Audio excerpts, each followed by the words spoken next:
Hello students, मैं हूं doctor Manoj Pahuja, आपका मेडिकल एंट्री टेस्ट इंस्ट्रक्टर। उम्मीद करता हूं आप लोग खैर खैरियत से होंगे। स्टूडेंट्स, हम प्रैक्टिस कर रहे हैं बायोलॉजी के एमसीक्यूज। जो चैप्टर्स हम डील कर रहे हैं वो है किंगडम एनिमेलिया। आइए क्रैक कर लेते हैं एक और question. Which of the following will be true for both animals with body plan A and B as shown in the given figure? आपको डायग्राम में दो बॉडी प्लान्स दिए गए हैं A और B, और आपसे पूछा ये जा रहा है कि इन ऑप्शंस में से कौन सा ऐसा ऑप्शन है जो दोनों बॉडी प्लान्स पे फिट बैठ रहा है। चेक कीजिएगा, जो बॉडी प्लान A है उसमें एम्ब्रियोनिक स्टेज दिखाई गई है एक ऐसे ऑर्गेनिज्म की जिसके पास दो जर्म लेयर्स मौजूद हैं, एक्टोडर्म एंड एंडोडर्म। बीच में मीजोडर्म नहीं है। मिजोग्लिया एक बीच की लेयर ज़रूर है, लेकिन वो डेड लेयर होती है, नॉन सेलर लेयर होती है। जो सेलर लेयर्स हैं वो एक्टोडर्म और एंडोडर्म हैं। मीजोडर्म के एब्सेंट होने की वजह से हम इसे नाम देंगे डिप्लोब्लास्टिक ऑर्गेनिज्म। और याद रखिएगा, डिप्लोब्लास्टिक ऑर्गेनिज्म में सबसे अहम फाइलम है फाइलम सीलियंट्रेटा। उसके बाद आते हैं बॉडी प्लान बी की तरफ। इसमें आपको एम्ब्रियोनिक स्टेज पे तीन जर्म लेयर्स नज़र आ रही हैं। एक्टोडर्म सबसे आउटर मोस्ट, एंडोडर्म सबसे अंदर की तरफ, और बीच की जो ये रेड लेयर नज़र आ रही है ये है मीजोडर्म, जो कि सेलर लेयर है। मिजोग्लिया और मीजोडर्म में फ़र्क याद रखना है। मिजोग्लिया मिडल लेयर होती है डिप्लोब्लास्टिक एनिमल्स की, और नॉन सेलर लेयर होती है, सेल्स नहीं होते, इसलिए आप इसको नॉन लिविंग या डेड लेयर कह सकते हैं। जबकि मीजोडर्म जो है वो सेलर लेयर होती है, उसमें सेल्स बाकायदा मौजूद होते हैं, इसलिए इसे आप कहेंगे लिविंग लेयर।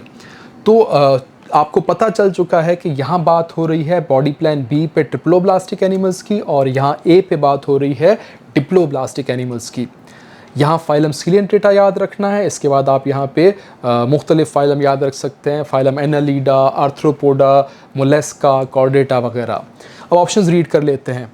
ऑप्शन ए है body will be bilaterally symmetrical. दोनों के लिए बॉडी बायलैटरली सिमेट्रिकल है। गलत, क्योंकि जब आप बात करते हैं डिप्लोब्लास्टिक एनिमल्स की यानी फाइलम सीलियंट्रेटा की, तो ये रेडियली सिमेट्रिकल होते हैं। जबकि अगर आप बात कर रहे हैं ट्रिप्लोब्लास्टिक की, जैसे फाइलम प्लेटीहेलमिन्थिस या एनालीडा है, वो वाकई होते हैं बायलैटरली सिमेट्रिकल। तो दोनों के दोनों बायलैटरली नहीं हो सकते। Body plan A radial symmetry show करता है, बॉडी प्लान बी जो है वो बायलैटरल सिमेट्री शो करता है, इसलिए ऑप्शन ए आंसर नहीं हो सकता। ऑप्शन बी चेक कीजिएगा, muscle will be well developed. दोनों में मसल्स आगे चलकर डेवलप अच्छे तरीके से होंगे। तो याद रखिएगा, जहाँ होती है रेडियल सिमेट्री वहाँ पर मसल्स जो हैं वो वेल डेवलप्ड नहीं होते, वेल ऑर्गेनाइज नहीं होते।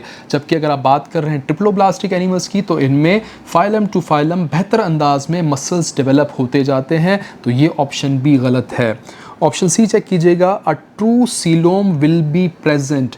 अगर आप बात कर रहे हैं बॉडी प्लान ए की, तो इसमें तो मीजोडर्म है ही नहीं। जब मीजोडर्म नहीं है तो फिर सीलोम कैसे डेवलप होगी। याद रखिएगा, सीलोम एक ऐसी बॉडी कैविटी है जो मीजोडर्म की स्प्लिटिंग से बनती है, मीजोडर्म से डिराइव होती है।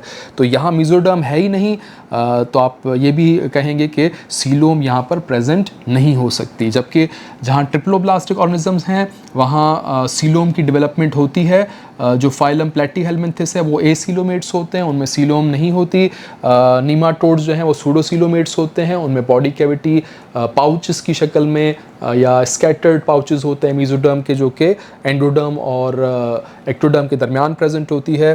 ट्रू सीलोम फाइलम नीमाटोडा में नहीं है, लेकिन उसके बाद जो फाइलम है एनालीडा, आर्थ्रोपोडा वगैरह, उसमें ट्रू सीलोम डेवलप हो जाती है मीजोडर्म से। तो यहाँ पर ये जो ऑप्शन सी है ये गलत है, क्योंकि सीलोम जो है वो फीचर है ट्रिप्लोब्लास्टिक ऑर्गेनिजम्स का।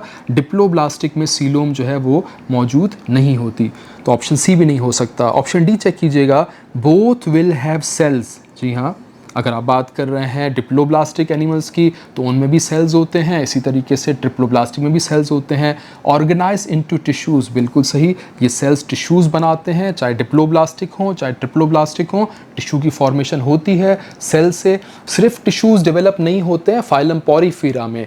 फाइलम पॉरीफीरा में सिमेट्री नहीं है बॉडी की, ना रेडियल सिमेट्री ना बायलैटरल सिमेट्री। उसे आप डिप्लोब्लास्टिक और ट्रिप्लोब्लास्टिक की कैटेगरी में कैटेगराइज भी नहीं कर सकते सिमेट्री ना होने की वजह से। जिनकी सिमेट्री होती है, चाहे रेडियल चाहे बायलैटरल, वो कैटेगराइज किए जा सकते हैं इनटू डिप्लोब्लास्टिक एंड ट्रिप्लोब्लास्टिक। यहाँ पर याद रखिएगा, जो सेल्स हैं वो टिश्यूज़ में ज़रूर ऑर्गेनाइज होंगे, चाहे वो डिप्लोब्लास्टिक हों चाहे वो ट्रिप्लोब्लास्टिक ऑर्गेनिजम्स हों। एंड हेट्रोट्रॉफिक न्यूट्रिशन, जी हाँ, जितने भी एनिमल्स हैं वो हेटरोट्रॉफिक न्यूट्रिशन ही शो करते हैं, प्लांट्स सिर्फ ऑटोट्रॉफिक होते हैं, प्लांट्स अपनी खुराक खुद डेवलप करते हैं। बाकी जितने भी ऑर्गेनिजम्स हैं वो सारे के सारे हेटरोट्रॉफिक होते हैं। हेटरोट्रॉफिक का मतलब यह है कि अपनी खुराक खुद नहीं बना सकते, इसलिए डिपेंडेंट होते हैं दूसरों के ऊपर। तो ये बात बिल्कुल सही लिखी हुई है, चाहे डिप्लोप्लास्टिक हो चाहे ट्रिप्लोप्लास्टिक हो, उनमें ये फीचर पाया जाता है। ऑप्शन डी करेक्ट है, आपने क्वेश्चन क्रैक कर लिया है, इसे नोट कर लीजिएगा।